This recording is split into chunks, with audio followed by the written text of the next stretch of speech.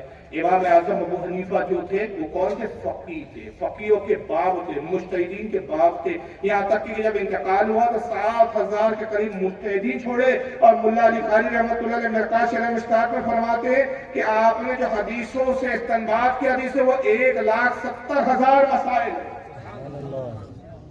اور وہ اصول قائم کی کہ ان مسائلوں سے بعد والوں نے سینکڑوں ہزاروں لاکھوں مسائل نکالے تھے۔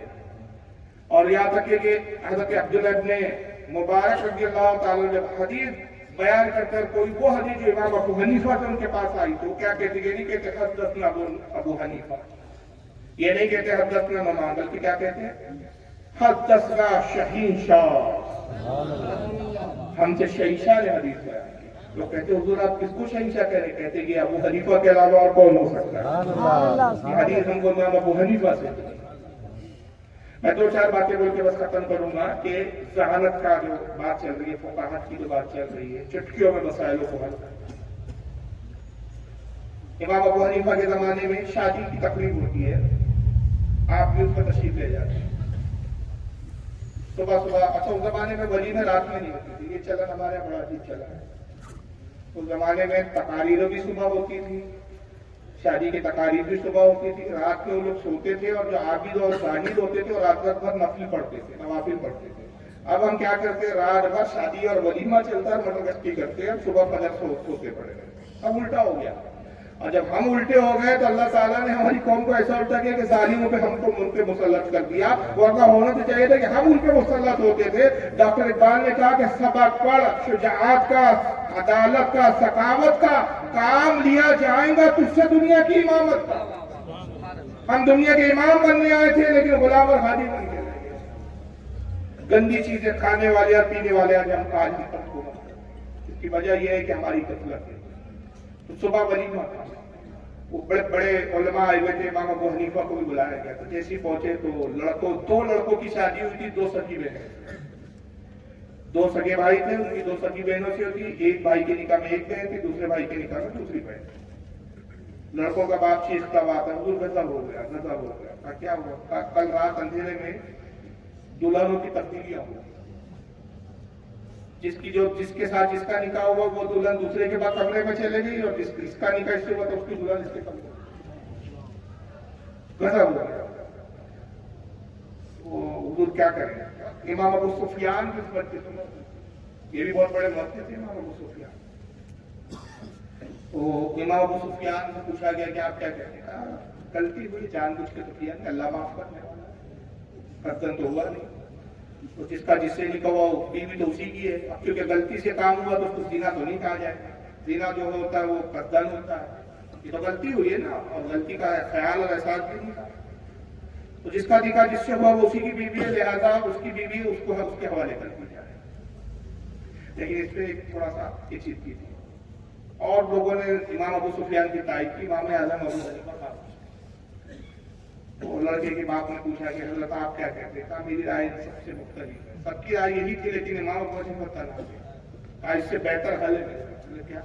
کہا دونوں لڑکوں کو بلا، 2 لڑکوں کو بلایا۔ آپ نے پہلے لڑکے سے پوچھا کہ جس لڑکی کے ساتھ، جس عورت کے ساتھ تم نے رات گزاری وہ تمہیں پسند تھی؟ وہ اچھی تھی۔ دوسرے سے پوچھا جس لڑکی کے ساتھ تم نے رات گزاری وہ بھی تمہیں پسند تھی؟ کہا جس لڑکی کے ساتھ تم نے رات گزاری وہ تمہارے بھائی کی بیوی تھی، تو نے جس کے ساتھ رات گزاری ہوئی اس بھائی کی بیوی تھی، ایسا کر تو اس کو طلاق دے، تو اس کو طلاق دے۔ اب جس نے جس لڑکی کے ساتھ رات گزارا اس کے ساتھ اس کا نکاح کر دیا۔ سبحان اللہ سبحان اللہ، بتائیے کتنا بہترین ہے۔ امام اعظم کے زمانے میں شخص آتا ہے، مزدوری کر کے آیا، تھکا کھانا ہے، بیوی سے پانی لے آیا۔ عورتوں کی عادت ہوتی ہے، کوئی سہیلی وغیرہ مل جائے تو باتوں میں ایسی مشغول ہوتی ہے سب بھول جاتے ہیں۔ پانی لانے پہنچی، پڑوس میں ایک عورت نے آواز دی، اس سے بات کرنے لگی، ہاتھ میں گلاس ہے، گفتگو کرنے لگی، بات طویل ہو گئی۔ یہ غصے میں تڑپ رہا ہے کہ میں بھوکا پیاسا آیا ہوں مزدوری کر کے، پانی کے لیے بولا تھا، فقط کہاں الجھ کے بیٹھی؟ پانا گرم ہو رہا ہے، آواز دی، ارے پانی پلائیں گی کہ نہیں پلائیں گی؟ ہاں آ رہی ہے۔ آتی ہے، اس کے غصے میں کہہ دیا، اب پانی لا رہی ہے، میرے پیاس کا احساس نہیں، اگر اس پانی کو تم نے اب مجھے پلایا تو 3 طلاق، کسی اور کو پلایا تو 3 طلاق، پھینک دیا تو 3 طلاق، رکھ دیا تو 3 طلاق۔ خود پیتی ہے، اب تو نے خود پیا تو بھی، خود پیا تو طلاق، مجھے پلایا تو طلاق، مجھے بھی ایسی پی لو تو بھی طلاق، کسی اور کو پلایا تو بھی طلاق، رکھ دیا اسی پانی کو چھوڑ دیا تو بھی طلاق۔ گھبرا گئی، پہلا پکڑی گئی، کیا کہہ دیا؟ کہا بچوں نکل گیا۔ کچھ دیر بعد غصہ ٹھنڈا ہوا تو خود افسوس ہوا، ارے تو نے حرکت ایسی کی کہ میں نے غصے میں کہہ دیا۔ تو کہتی جاؤ امام ابو حنیفہ کے پاس جاؤ، اس کا جواب کوئی نہیں۔ بھاگتا ہوا کہ حضور ایسا ایسا معاملہ ہے، آپ اس کو آتے کہ ہر دن پانی کے گلاس میں کپڑا ڈالو، پانی جب گلاس میں کپڑا جذب کر لے ہوا میں سکھا دو، پانی غائب ہو گیا، نہ رکھا پانی کو، نہ خود پیا نہ پلایا۔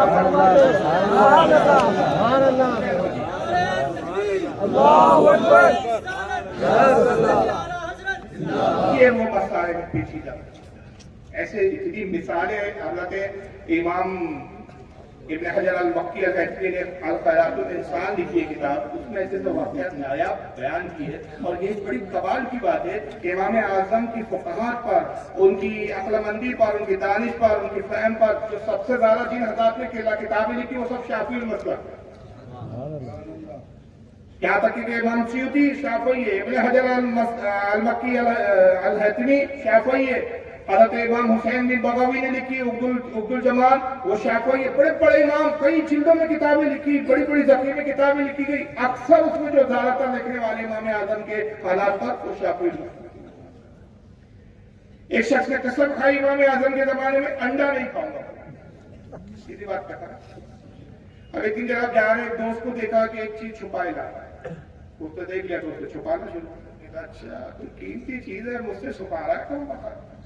اصل میں اب وہ کیوں چھپا رہا تھا، آگے راستے کے قریب پہنچا، کہا کیوں میاں کوئی چیز لائے ہو کھانے کی، ہم سے چھپا رہے؟ ارے یار تیرے کھانے کی رہنے دے، تو تکلیف مت کر، لائے میں تو کھاؤں گا۔ ارے یار میں نے کہا نا تیرے کھانے کی لائے نہیں، ہمیں 200 کے نہیں کھلاتے، قسم خدا کی کوئی چیز تیرے جو پاس ہے وہ کھاتے ہو۔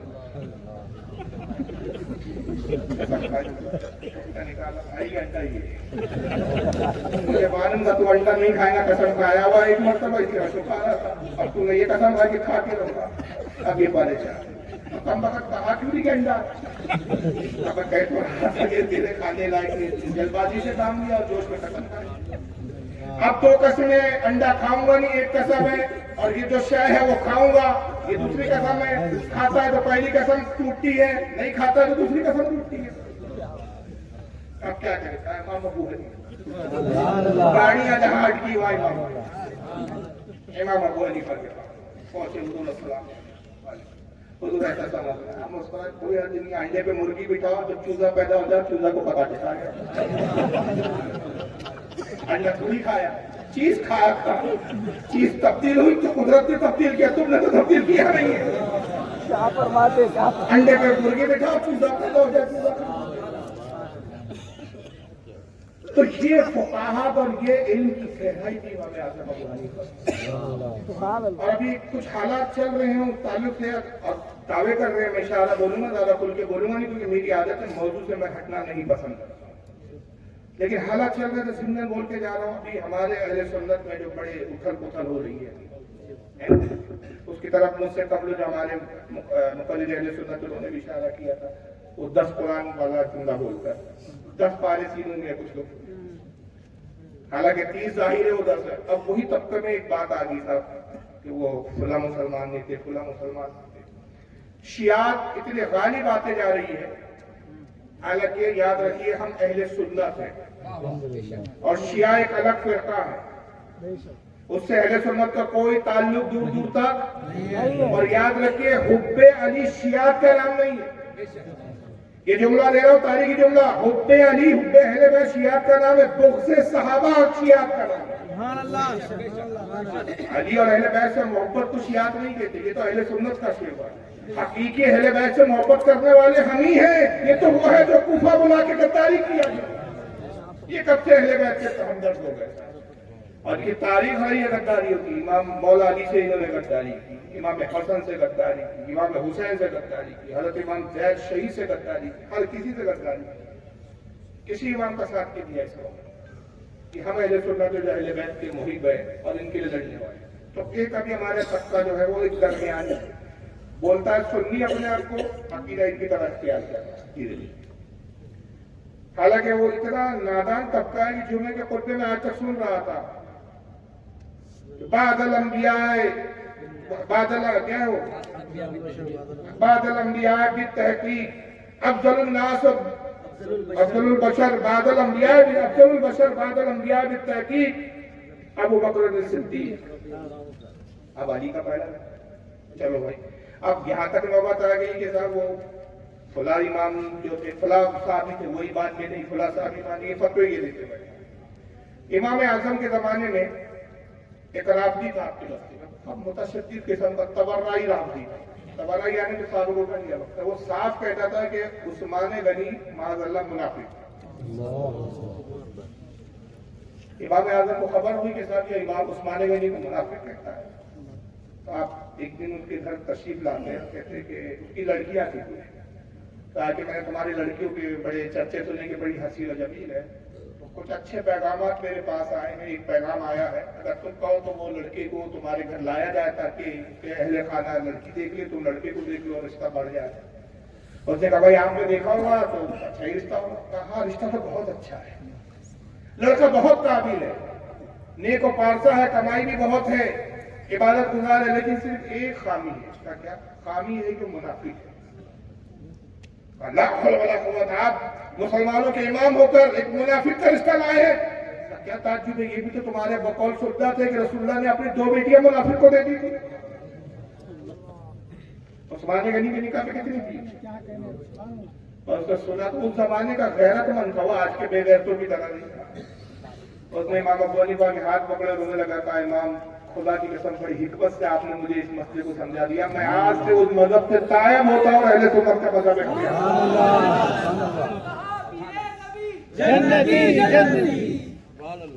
تو کتنی آسانی سے مسئلے کو سمجھا دیا, دلائل نہیں دیے, حدیثیں نہیں سنائی, حدیثیں سناتے ہو حدیثوں کا انکار کرتا, ایک پریکٹیکلی بات پیش کر دی کہ اگر نعوذ باللہ من ذالک استغفر اللہ استغفار معاذ اللہ, حضرت عثمان غنی رضی اللہ تعالیٰ عنہ منافق کے کافر ہوتے, نبی اپنی 2 بیٹیاں نکاح میں دیتے, اور جب دوسری بیٹی کا انتقال ہو تو فرمایا اگر میری 100 سے 60 بیٹیاں ہوتی میں ایک کے بعد دیگر عثمان کے نکاح میں بہا دیتا. تو ایک عجیب معاملہ چل رہا ہے. یہاں تک کہ ایک بدبخت شیعہ نے کیا کیا ہوتا, اور ایک رافضی تھا, اس نے 2 گدھے پالے, ایک کا نام عمر رکھ دیا, ایک کا نام ابو بکر.